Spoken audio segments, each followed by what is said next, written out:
Bismillahirrahmanirrahim. Assalamualaikum warahmatullahi wabarakatuh.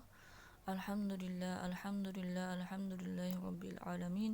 Wassalatu wassalamu ala asrafil anbiya'i wal mursalin wa ala alihi wa sahbihi ajma'in, amma ba'd.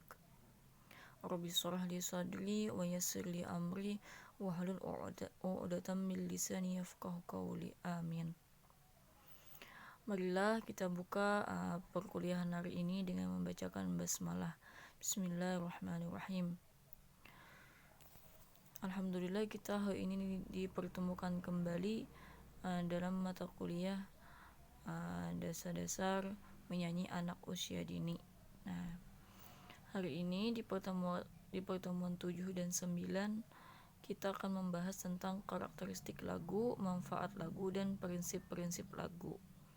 Nah, untuk pertemuan sebelumnya Ibu mohon maaf tidak bisa mengganti dulu. Kita kan ada satu kali pertemuan dulu itu tidak bisa Ibu berhadir dikarenakan ada halangan. Nah, insyaallah nanti kita ganti. Nah, jadi hari ini kita akan melanjutkan materi dengan karakteristik lagu, manfaat lagu, dan prinsip-prinsip lagu. Nah, yang pertama karakteristik lagu. Nah, apa sih karakteristik itu? Karakteristik itu sama dengan karakternya. Karakter lagu itu bagaimana? Sifat khasnya itu pada lagu itu bagaimana? Sifat khas lagu tentang anak itu bagaimana? Atau bisa juga ciri-ciri yang khas lagu anak itu bagaimana? Mudah dikenali, misalnya seseorang itu mudah dikenali dengan cara busananya bagaimana, misalnya untuk karakteristik itu, misalnya cara berjalan seseorang itu bagaimana. Nah, itu sama dengan karakteristik lagu. Nah, jadi karakteristik lagu itu bagi anak. Nah, yang pertama kita membahas tentang karakter suara anak. Suara anak bercirikan indah. Nah, anak itu polos, indah. Nah, murni. Kan anak-anak yang belum balik biasanya itu belum terdengar suaranya yang bagaimana, misalnya kan garau, bahasa kampungnya itu kan agak serak-serak basah. Nah, itu kan suara orang yang sudah balik, misalnya sudah dewasa atau remaja. Nah, kalau anak-anak itu murni, suaranya itu masih lembut, enak didengar. Nah, itu indah, murni, ringan, suara yang tidak keras dan jernih, bersih, sejernih air, misalnya begitu. Jadi baguslah suara anak-anak ya, seperti yang kita lihat di TK-TK kan, teman-teman di sini banyak yang sudah mereka kan. Nah, itu jadi begitulah suara anak-anak, bersih, murni, ringan, indah. Nah, itu ciri khasnya. Nah, terus apalagi dalam menyanyikan lagu anak usia dini. Nah, itu pasti suara itu lebih lembut lagi biasanya.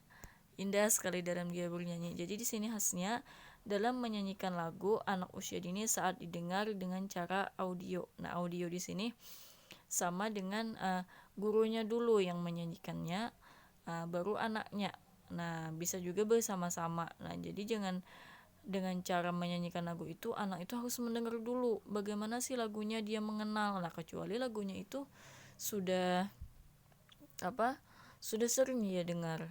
Sudah sering dia dengar, baru dia bisa menyanyikannya sendiri. Tetapi kalau misalnya baru saja didengar, dengan bentuk gurunya dulu mencontohkan, baru anak-anaknya yang menyanyikan. Nah, itu tadi dengan cara didengar atau dengan cara audio. Nah, terus suara anak wanita. Nah, suara anak wanita itu ringan, enak didengarnya, ringan. Nah, tetapi suara anak laki itu satu jenis, serupa dengan suara anak wanita pada batas umur 9 tahun. Nah, jadi suaranya itu melebihi suara wanita yang saat ini. Jadi sama dengan suara yang anak sudah umur 9 tahun. Jadi suara anak laki-laki itu lebih terdengar agak keras daripada suara perempuan. Nah, kan biasanya yang bisa kencang bernyanyi ataupun dia berisik di dalam kelas itu kan kebiasaannya anak laki-laki. Nah, suara anak laki-laki. Nah, selanjutnya di sini menurut Anderson, karakteristik kemampuan anak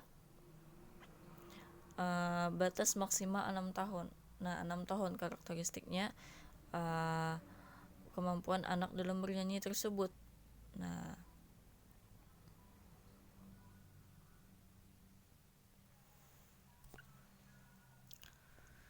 yang pertama itu suara bercirikan ringan dan tinggi, hanya sebatas saja yang rendah suaranya. Nah, jadi ada ringan, ada tinggi suaranya. Anak-anak itu bercirikan. Ada misalnya seorang anak perempuan misalnya bernyanyikan dua mata saya, hidung saya satu, itu kan sepertinya ringan. Nah, tetapi kalau misalnya anak laki-laki itu biasanya ada tinggi. Dua mata saya, hidung saya satu. Nah, itu kan tinggi biasanya anak-anak laki-laki itu. Nah, biasanya itu ada bercirikan seperti itu. Jadi suaranya itu bercirikan ringan dan tinggi. Nah, mungkin ada juga seorang wanita pun suaranya pun tinggi, ada juga. Tapi rata-rata suara anak-anak itu ringan saja dan rendah, tidak terlalu tinggi. Hanya orang-orangnya saja, anak-anaknya saja yang sepalih ada yang tinggi. Nah, rata-rata belum bisa bernyanyi dengan nada yang tepat. Nah, tidak ada yang rata-rata anak itu tidak bisa dengan nada yang tepat. Biasanya kalau nada yang tepat itu kebiasaannya sudah yang anak-anak yang mungkin SD atau SMP, nah itu sudah harus nada yang tepat, apalagi kan anak-anak yang memang harus bisa adanya kompetisi ataupun adanya les menyanyi. Nah, itu harus dengan nada yang tepat. Nah, kalau di TK ini kan hanya sebatas dia senang dalam bernyanyi. Nah,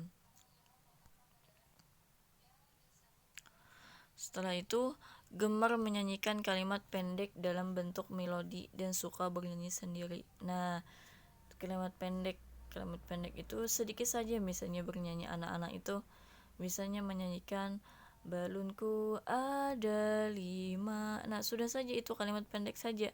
Setelah itu selesai. Nah, itu biasanya anak-anak yang suka bernyanyi lagu sendiri, apalagi kan lagu-lagu yang sering di sekolah dinyanyikannya. Misalnya kan mau masuk sekolah, biasanya kalau di sekolah kami di sini pagi hari kami bersekolah. Nah, itu biasanya yang ada di sekolah kami di sini. Nah, itu biasanya kalau misalnya anak-anak itu datang ke rumah, mungkin dia bisa bernyanyi sendiri dengan kalimat yang pendek saja, satu kali bernyanyi saja dia.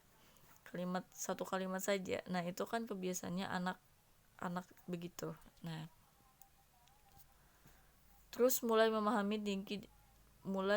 tinggi dan rendah suara. Nah, ini kan biasanya sudah anak umur 6 tahun, 5 tahun, bagaimana cara yang harus tinggi dan rendah. Nah, pola-pola nada sederhana. Jadi nadanya itu hanya sederhana, tidak yang terlalu karakteristiknya itu tidak terlalu susah untuk anak, hanya sederhana saja bernyanyinya. Nah, ciri-ciri karakteristik musik anak sesuai kebutuhan dan perkembangannya. Jadi untuk ciri-ciri karakteristiknya itu sesuai dengan kebutuhan dan perkembangannya.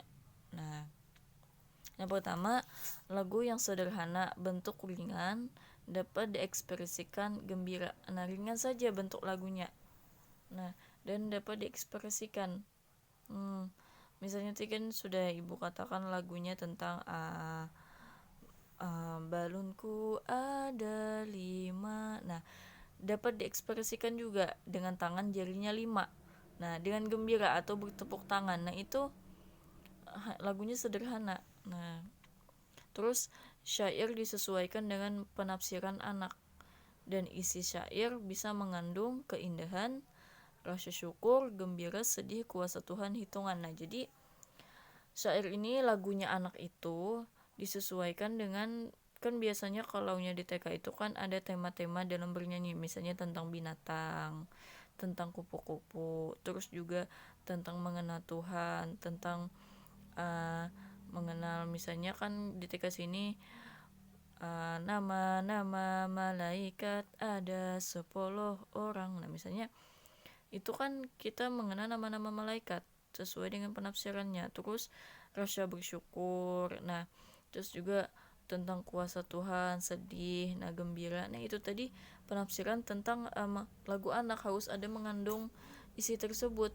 tentang keindahan alam misalnya. Nah itu mungkin dari teman-teman di sini kan pastinya sudah sering mengetahui bagaimana lagu-lagu anak itu di TK, karena kan kalian di sini sudah lebih berpengalaman dalam mengajar. Nah tentang hitungan misalnya, nah hitungan 1 sampai 10 ada lagunya misalnya. Nah terus diusahakan tidak memakai kalimat-kalimat dengan istilah yang rumit. Nah jadi jangan sampai lagu-lagu anak itu rumit lagunya. Nah rumit, jadi tidak bisa dengan yang rumit. Terus selanjutnya prinsip lagu anak usia dini. Nah prinsipnya pertama, tema lagu. Nah tema lagu yang dinyanyikan sesuai dengan tema yang dibahas di sekolah. Misalnya kupu-kupu untuk tema hewan. Nah kan biasanya di sekolah itu misalnya ada tema-temanya, ada juga lagu-lagunya tentang hewan, pohon tentang tanaman, nah dan lain sebagainya. Jadi lagu-lagu di TK itu sesuai dengan tema-temanya. Biasanya untuk di TK itu tidak semua TK sama lagu-lagunya. Tidak semua TK. Bahkan satu kampung pun ataupun satu daerah, misalnya kan di ibu ini kan di Anjir. Anjir ini mulai kelas 1 sampai 28. Nah, dari kelas 1 sampai 28 itu ibu lihat di sekolah-sekolah itu berbeda-beda lagunya. Misalnya tentang tanaman. Nah, jadi disesuaikan saja di sekolah.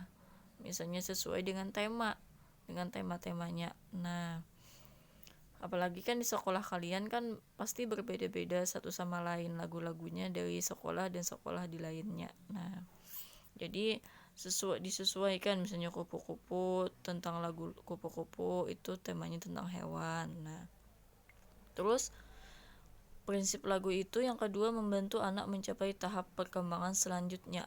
Lagu yang dinyanyikan oleh anak-anak sesuai dengan usia mereka. Nah, anak usia dini biasanya rentang nada 1 oktav atau nada, berbeda dengan sekolah dasar.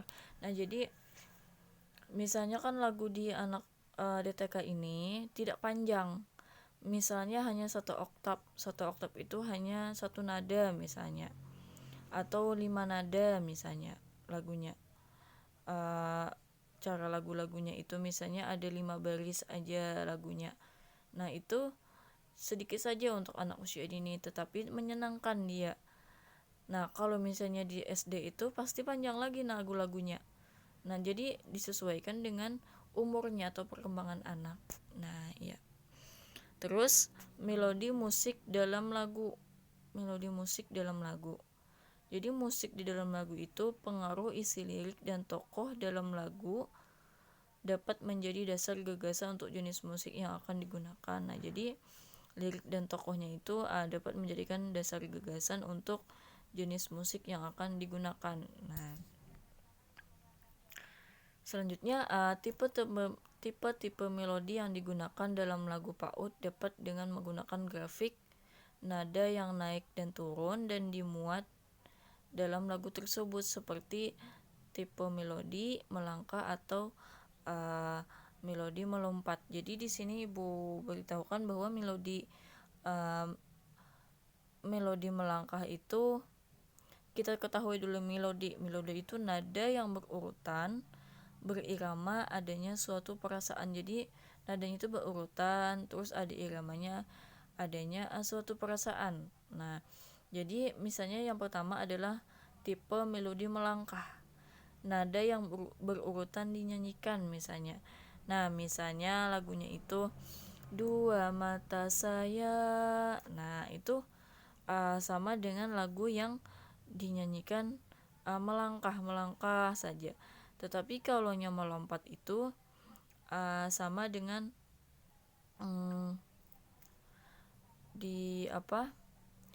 kalau nya lagu melompat itu tidak berurutan lagunya.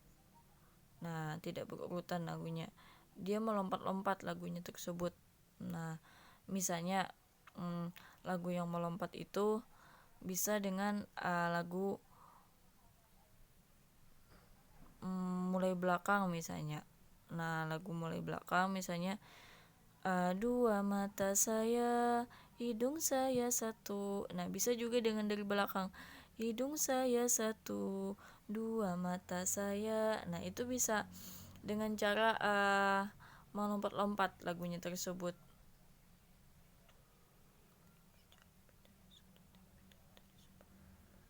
Jadi membacanya itu lebih dari satu tingkat lagu yang melompat itu. Lebih tinggi lagi. Nah, lebih tinggi lagi lagunya maksudnya di sini. Dua mata saya, hidung saya satu. Nah, lebih tinggi lagunya. Nah, itu melompat. Kalau yang melangkah itu sederhana saja. Terus jenis ketukan not yang sering digunakan adalah not dengan satu ketukan, dua ketukan, dan tiga ketukan. Karena lagu anak-anak pada umumnya riang. Nah, jadi di sini yang dimaksudkan dengan not itu, dengan ketukan itu sama dengan dua mata saya, hidung saya satu, dua kaki saya pakai sepatu baru. Nah, misalnya, begitu itu satu ketukan namanya. Nah, kalaunya dua ketukan itu tambah lagi lagunya, ditambah lagi. Nah, ada tiga ketukan juga. Terus lirik atau teks lagu. Nah, teks lagu itu dalam nyanyian anak PAUD itu merupakan istilah, fakta, prinsip. Nah, jadi di dalam lagu anak itu harus ada istilah lagunya itu, mengistilahkan. Misalnya di dalam istilah lagu itu alangkah baiknya misalnya dengan mau makan itu dengan berdoa istilahnya. Nah, faktanya dengan cara berdoa. Nah, istilahnya itu misalnya begini. Kalau misalnya tidak berdoa, maka nanti iblis akan ikut makan juga. Nah, terus faktanya harus dengan berdoa. Nah, prinsipnya itu bagus dalam berdoa. Nah, jika kita berdoa maka akan kenyang. Nah, di dalam lagu itu begitu untuk anak. Jadi sehingga setiap kata dan kalimat yang mereka nyanyikan menjadi pengetahuan bagi anak. Nah, jadi adanya pengetahuan bagi anak tersebut. Terus lagu difokuskan kepada hubungan sosial anak, sayang teman, syukur, kerja keras. Nah, itu lagunya. Teks lagu menggambarkan cara berpikir anak-anak. Nah, cara berpikirnya menggunakan bahasa yang sederhana sesuai dengan taraf kemampuan bahasa anak. Jadi sederhana saja lagunya. Nah, ini tadi untuk melangkah dan melompat. Istilahnya apa? Membaca lebih dari satu tingkat kita sebut melompat. Nah, jadi membaca lebih dari satu tingkat itu lebih tinggi lagi lagunya. Nah, itu ya. Terus manfaat lagu bagi perkembangan anak, manfaatnya. Nah, apa sih manfaat lagu bagi perkembangan anak itu? Nah, Howard Gardner menyebutkan bahwa kecerdasan musikal berpengaruh terhadap kecerdasan lain, di antara logis matematika. Nah, jadi Howard Gardner ini menyatakan bahwa kecerdasan musik itu dapat mempengaruhi kecerdasan lainnya, di antaranya itu kecerdasan matematika. Yang pertama, pertumbuhan dan perkembangan musikal anak dimulai sejak anak berada dalam kandungan ibunya, tepatnya 5 atau 6 bulan. Nah, jadi kita kan sebagai kita orang Islam, biasanya kan seorang ibu itu ketika mengandung alangkah baiknya dibawa yang baik-baik. Misalnya berbicara kepada anak tentang mengaji, misalnya mensyair, bernyanyi misalnya. Nah, yang bagus-bagus, yang positif bagi anak. Apalagi kita dengan orang Islam begini, bagusnya itu kan membaca Al-Quran. Nah, biasanya kan kalau orang yang hamil itu kan atau mengandung biasanya kan membacakan surah Yunus misalnya, surah Yusuf misalnya, maka anaknya itu akan ganteng misalnya. Terus surah An-Nisa untuk perempuan misalnya. Nah, itu bagus untuk untuk anak kalau misalnya sudah diajarkan selagi dalam kandungan membaca Al-Quran.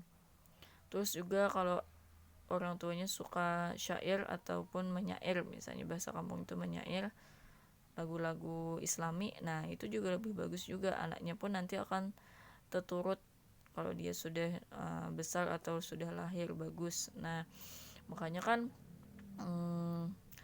anak-anak itu perkembangan bahasanya itu yang lebih utama perkembangan bahasa anak itu makanya kan kalau lahir anak itu kan langsung diazankan. Nah karena pendengaran atau bahasanya itu yang paling utama biasanya. Nah musikal berpengaruh dalam pertumbuhan dan perkembangan anak, tubuh dan otak kanan atau otak kiri anak. Nah itu sangat berpengaruh tentang pertumbuhannya. Menurut Tika Bisono dalam artikelnya, otak kanan adalah tempat imajinasi, kreativitas, keindahan, inovasi. Nah itu tadi otak kanan.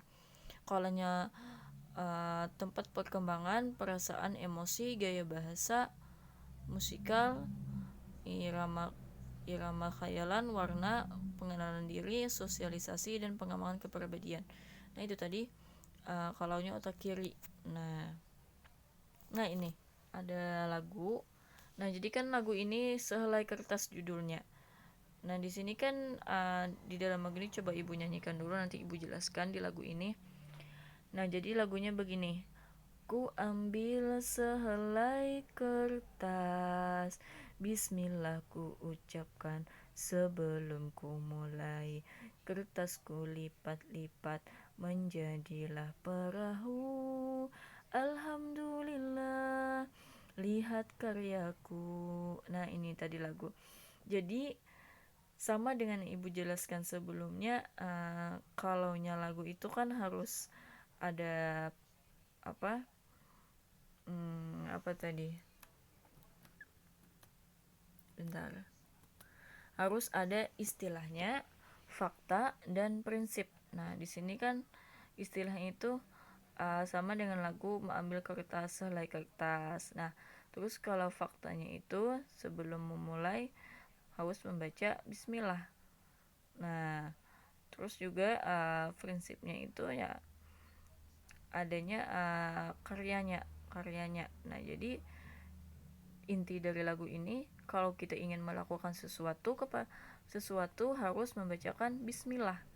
Nah jadi dengan adanya lagu ini, misalnya anak ingin melakukan sesuatu, misalnya mau menulis, mau membaca, ataupun mau bermain, harus membacakan bismillah. Nah ini tadi penjelasan dari ibu.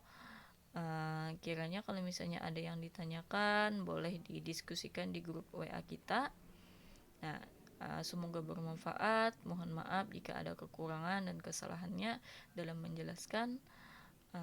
Akhirul kalam. Wassalamualaikum warahmatullahi wabarakatuh.